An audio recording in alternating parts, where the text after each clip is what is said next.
North Country Bible Fellowship. It's what is it? Wednesday, 12:25, and we just sent out a church email to you with the intention of just communicating some of the thoughts that I've had concerning the coronavirus. And I thought it might be good and helpful for me to record this on video and then also send that out. So I'm just going to read what I wrote, but by me reading it, you'll get a chance to, I don't know, hear my voice or whatever. It's just more of a human connection, I guess you could say. So here's my letter. Introduction.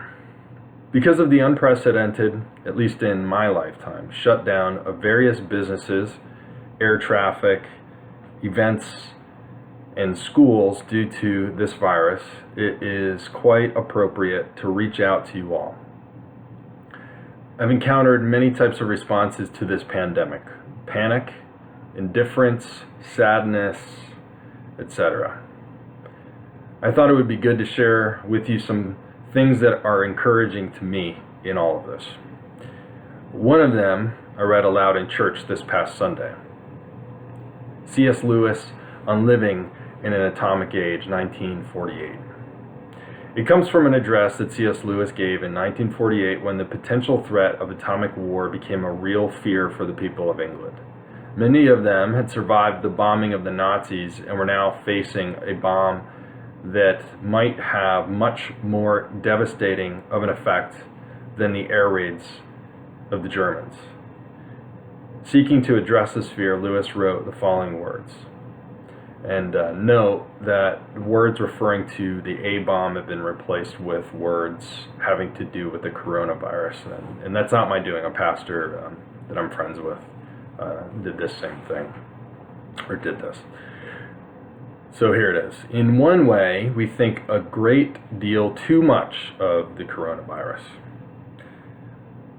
How are we to live in a viral age? I'm tempted to reply, why, as you would have lived in the 16th century when the plague visited London almost every year. Or as you would have lived in a Viking age when raiders from Scandinavia might land and cut your throat any night. Or, indeed, as you are already living in an age of cancer, an age of syphilis, an age of paralysis, an age of air raids, an age of railway accidents, an age of motor accidents. In other words, do not let us begin by exaggerating the novelty of our situation. Believe me, dear sir or madam, you and all whom you love were already sentenced to death before the coronavirus was invented, and quite a high percentage of us were going to die in unpleasant ways. We had, indeed, one very great advantage over our ancestors, anesthetics, but we have that still.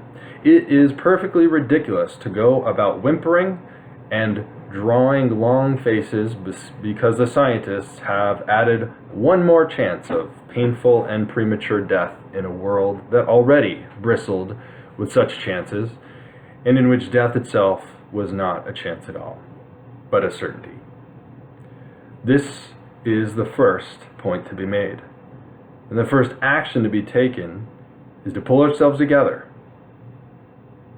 If we're all going to be destroyed by a virus, let that virus, when it comes, find us doing sensible and human things: praying, working, teaching, reading, listening to music, bathing the children, playing tennis, chatting with our friends, and or over a pint and a game of darts, not huddled together like frightened sheep and thinking about viruses. They may break our bodies, a microbe can do that, but they need not dominate our minds. Later on, or I should say Luther on whether one may flee from a deadly plague.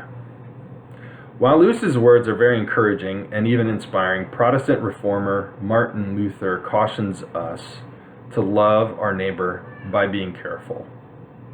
Luther, who lived during bubonic plague, wrote a letter addressing it, saying, "You ought to think this way. Very well, by God's decree, the enemy has sent us poison and deadly offal. Therefore, I shall ask God mercifully to protect us. Then I shall fumigate, help purify the air, administer medicine, and take it. I shall avoid places and persons where my presence is not needed in order not to become contaminated, and thus perchance infect and pollute others, and so cause their death as a result of my negligence.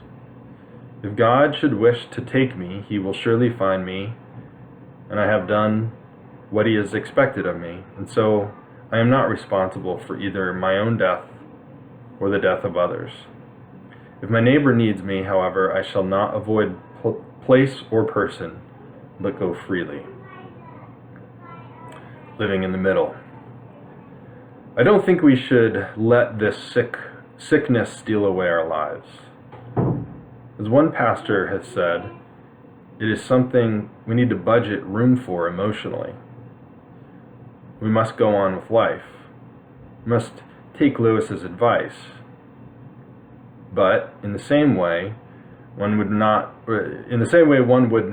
want to do some normal things during wartime, stuff like praying, working, teaching, or listening to music. We must accept that it is here. It is a reality. As long as the experts are telling us that we need to be concerned, we should be. Are some turning this into a political game? Of course. Are some exploiting fear to make a profit? You bet they are. But is there a real threat? Yes. I just read yesterday the testimony of a man whose uncle died from corona. He was a real person. So we should listen to Martin Luther. If there's a way that we can help prevent bringing the sickness to others, and if there's a way that we can help prevent it from taking over the hospitals, of course we should do so. The silver lining. The silver lining in all of us is that there may end up being some other things we get to do that we normally would not do. Maybe we can read the Bible with our loved ones and pray together. Maybe we can walk out the back door and take a hike. Maybe we can take the extra time to call someone from church or text a neighbor. There are forms of resolve we ought to dig into, and there are forms of love we will have to express that would otherwise not come into being. This may even cause us to look at ourselves in a way we never have before. Sing with the psalmist. God wrote a book of songs. We know this book as the Psalms. It's a collection of songs that expresses sorrow, gladness, fear, anger, worship, wisdom, and many other themes and emotions. If you're not already, I would recommend becoming familiar with them, especially those that address fear and God's protection. Psalm 91, 121, and 46 are wonderful. You can even sing them. And here's some music projects that aim at helping God's people do that. And then in the letter I have Psalm 46 performed by the Corner Room, Psalm 91 recorded by Shane and Shane, and Psalm 121 by the Corner Room, all links to YouTube there. Take stock. Right now, we should be checking in with one another, especially our elderly. This is where we can band together, taking stock of who our neighbors are and how we can work together with them, if possible. Times like this is where God's people can shine in their resolve and in their work. Let's determine to be a blessing to our community at this time. We should also take stock in God. The moment of time we are in is so overwhelmingly odd.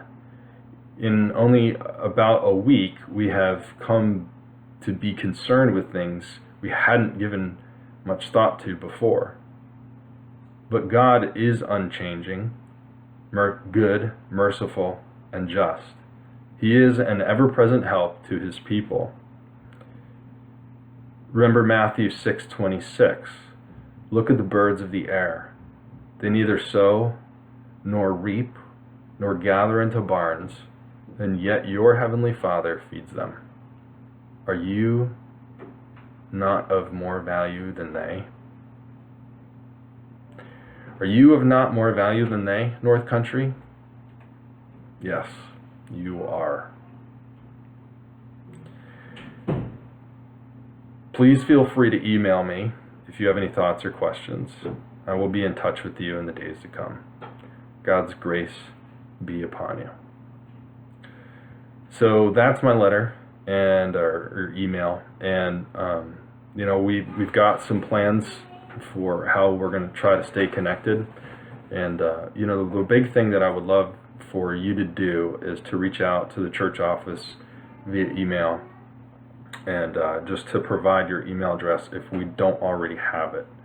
So, or if you know somebody from church who has been a regular member, but they're not on our email list, maybe they're just beginning to get connected at North Country, please somehow get their information to us and our information to them. Just make that possible. We want to be connecting to one another better than ever before. So, let's make it happen. All right. You guys will be hearing from me soon, and God bless you. Take care.